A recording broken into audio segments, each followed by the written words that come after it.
বলো তো এটা কি বানিয়েছে মা? এত সুন্দর খেতে হয়েছিল যে এখনো জিভে লেগে আছে। হ্যালো বন্ধুরা, কেমন আছো? আমি সায়ন্তনী ব্যাঙ্গালোর থেকে চলে এলাম আজকে একটা দারুণ রেসিপি ভিডিও নিয়ে।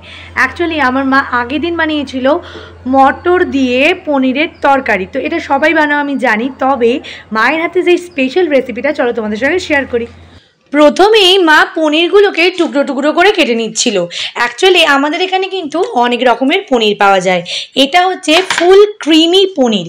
এই পনির কিন্তু কাটার সঙ্গে সঙ্গেই বুঝতে পারবে যে একদম ক্রিমি ক্রিমি একটা ব্যাপার আছে এবং খেতেও দুর্দান্ত সুন্দর হয়। তারপরে মা নিচ্ছিল এখানে পেঁয়াজ।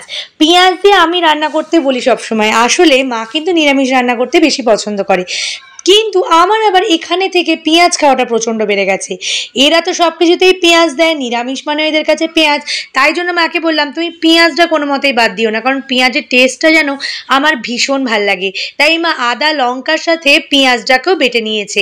এটা যদি বাড়িতে হতো মা হয়তো পেঁয়াজটাকে অ্যাভয়েড করতো, কিন্তু জানো তো এই পেঁয়াজটা দেওয়ার জন্য খাবারটা একদম অন্যরকম হয়েছিল। আসলে মা বানাচ্ছিল মটর দিয়ে, আলু দিয়ে আর পনির দিয়ে ঘুগনি। তো ভাবলাম যে তোমাদের সঙ্গে একটু শেয়ার করি। জানি সবাই এই রান্নাটা হয়তো করতে পারো, কিন্তু সবারই রান্না একই রকম হয় না। ইনগ্রেডিয়েন্টস এক হতে পারে, কিন্তু রান্নার পদ্ধতিটা আলাদা হয়, আর পদ্ধতির জন্য কিন্তু পুরো রান্নাটা খেতে আলাদা হয়ে যায়। জানো আমি প্রচুর মানুষকে দেখেছি একই চিকেন একই মশলা দিয়ে রান্না করছে, কিন্তু প্রত্যেকের হাতে আলাদা আলাদা হয়। হ্যাঁ, আর আমিও ইভেন একই রান্না মায়ের কাছ থেকে শিখে যখন করি, তখন আমার হাতে সেই রান্নাটা খেতে সম্পূর্ণ আলাদা হয়ে যায়, আর মার হাতে অবশ্যই বেশি সুন্দর হয়।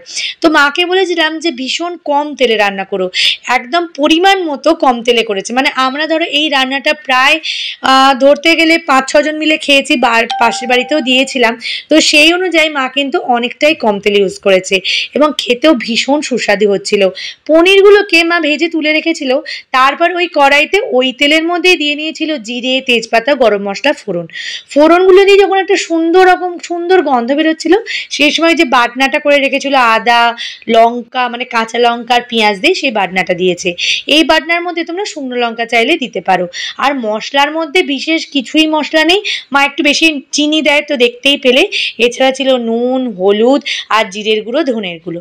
ব্যাস, ওগুলো দিয়ে একটু মশলাটা যখন কষে গেছে, তখন ওই আগে থেকে সেদ্ধ করে রাখা আলুটা দিয়ে নিয়েছিল। মা কিন্তু আগে থেকে আলু সেদ্ধ করে রাখে, এর ফলে কি হয় মা বলে যে তরকারিটা একটু মাখো মাখো হয় আর সময়টাও খুব কম লাগে। এছাড়া জানো আলু সেদ্ধ করে জল ফেলে দিলে আলুর স্টার্চটাও বেরিয়ে যায়, যার জন্য তখন আলুতে কার্বটা অনেক কমে যায়। যাই হোক, এরপরে দিয়ে দিল মটরটা আগে থেকে সেদ্ধ করে একটুখানি মানে বেশি সেদ্ধ করে স্টিমে রাখা ছিল, যার জন্য মটরটা বেশ গলে গলে গেছিলো। মা কিন্তু এইভাবেই রান্না করে, মানে মটরটাকে একটু বেশি গলিয়ে রান্না করে। আমি আবার একটু শলা রান্না করতে পছন্দ করি, তবে ওই শলা মটরগুলো হজম করা শক্ত এখন আমার জন্য। এই জন্য মা মটরটাকে একটু গলিয়ে ওই যে সেম মশলা আগে দেওয়া ছিল সেগুলোই ছিল, তার সঙ্গে এগুলো দিয়ে একটু জলে কিছুক্ষণ ফুটিয়ে নিয়েছে। ব্যাস, একটু ফুটিয়ে নিলে রান্নাটা রেডি, আর কিচ্ছু করতে লাগেনি। তারপরে আমি সুন্দর করে এটাকে পরিবেশন করে ওপর থেকে একটু ধনে পাতা আর কাঁচা লঙ্কা দিয়ে নিয়েছিলাম। বিশ্বাস করো রুটি, পরোটা কিংবা এমনি এটা খাওয়া হয়ে যায়, এত সুন্দর খেতে হয়েছিল। তো কেমন লাগলো আমার ভিডিও? যদি ভালো লাগে একটা লাইক আর একটা কমেন্ট করো, আর আমাকে ফলো করে দিও।